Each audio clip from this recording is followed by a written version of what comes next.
اعتبار سے بھی، کیونکہ ان کے خطوط میں اس زمانے کے جو حالات ہیں ان کی عکاسی ملتی ہے، ہم اس کو اس زمانے کے حالات کے بارے میں جان سکتے ہیں، سیاست کے بارے میں جان سکتے ہیں، معاشرت کے بارے میں جان سکتے ہیں، اس زمانے کی تہذیب اور اس زمانے کے ڈیولپمنٹ کے بارے میں جان سکتے ہیں۔ یہ خطوط عہد ہندی، اردو معلی، خطوط غالب کے زیر عنوان منظر عام پر آ چکے ہیں۔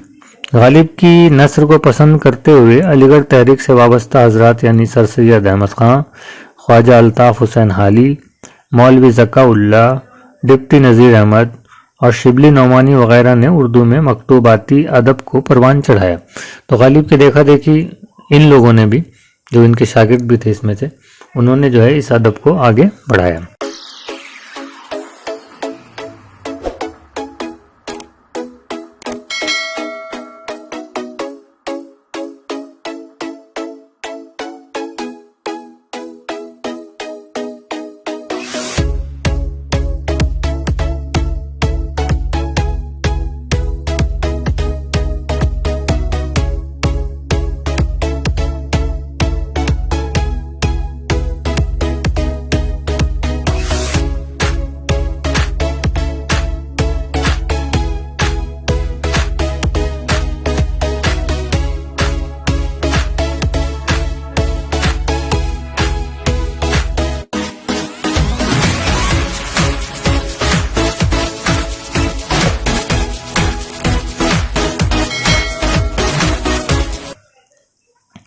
مولانا محمد حسین آزاد، اکبر الہ آبادی، چودھری محمد علی رودولوی اور مولانا محمد علی جوہر نے جو خطوط اپنی ذاتی ضرورت کے تحت اپنے عزیز و اقارب کو لکھے، یعنی رشتہ داروں کو لکھے، وہ اردو ادب میں امتیازی درجہ رکھتے ہیں۔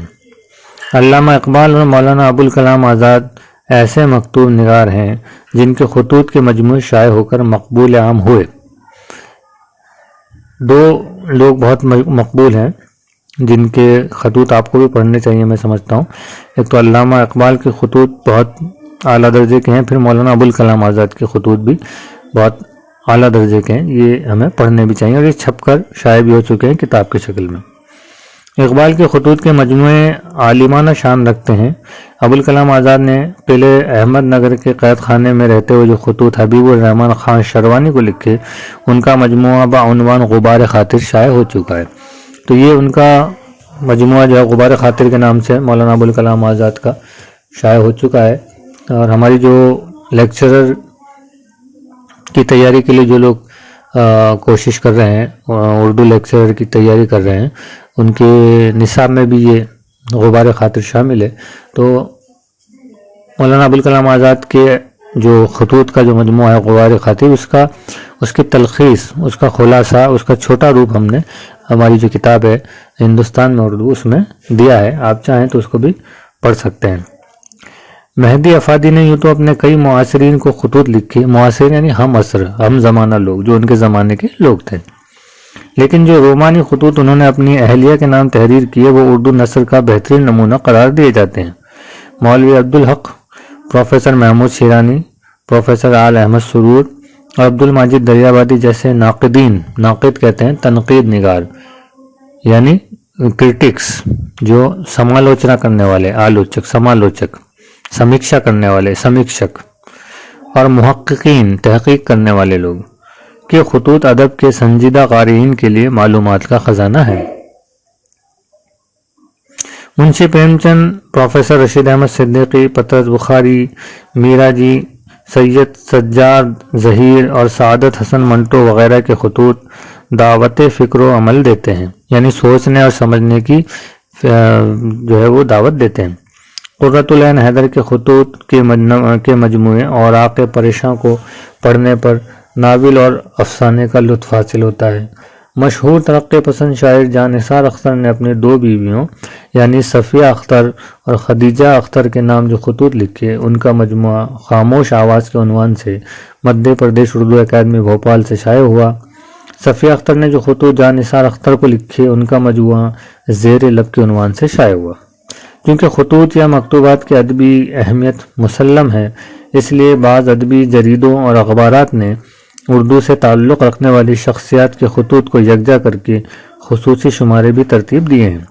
مشہور شاعر و ادیب ساغر نظامی نے اپنے اخبار ایشیا کا مکاتیب نمبر نگار نامہ کے عنوان سے شائع کیا۔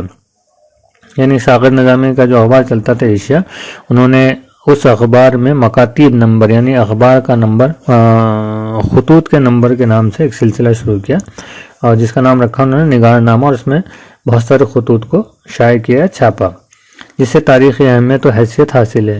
اسی طرح نقوش لاہور، یہ بھی ایک رسالہ ہے، کہ مدیر محمد طفیل نے خطوط نمبر اور مکاتیب نمبر شائع کر کے اہم ادبی فریضہ انجام دیا۔ موجودہ عہد میں موقع بہ موقع اردو کے اہل قلم حضرات کے مکاتیب کے مجموعے شائع ہوتے رہتے ہیں، جن سے ادب کو سمجھنے میں بڑی مدد ملتی ہے۔ تو یہ تھا ایک مضمون ڈاکٹر معین الدین شاہین صاحب کا، جو خطوط پر جس نے روشنی ڈالی، خطوط کیا ہوتے ہیں، اس کے اجزاء ترکیبی کیا ہوتے ہیں، خطوط کی جو ہے وہ ادب میں کیا اہمیت ہے، اور کون کون ایسے لوگ ہیں جن کے خطوط اور جن کے مجموعے منظر عام پر آ چکے ہیں۔ تو یہ ساری ڈیٹیل آپ کو انشاءاللہ ایگزام میں، تو 12th کے ایگزام میں تو آپ کے لیے کارآمد ہوگی بھی۔ اس ڈیٹیل کو اگر آپ یاد رکھیں گے تو یہ آپ کے آگے جو ہے کمپٹیٹیو ایگزامز میں بہت کارآمد ثابت ہوگی انشاءاللہ۔ تو آج کے سبق میں، آج کی ویڈیو میں ہم اتنا ہی رکھتے ہیں۔ کل جو ہے اگلی ویڈیو میں ہم پڑھیں گے جو آپ کے نصاب میں شامل ہیں مرزا غالب کے 2 خطوط۔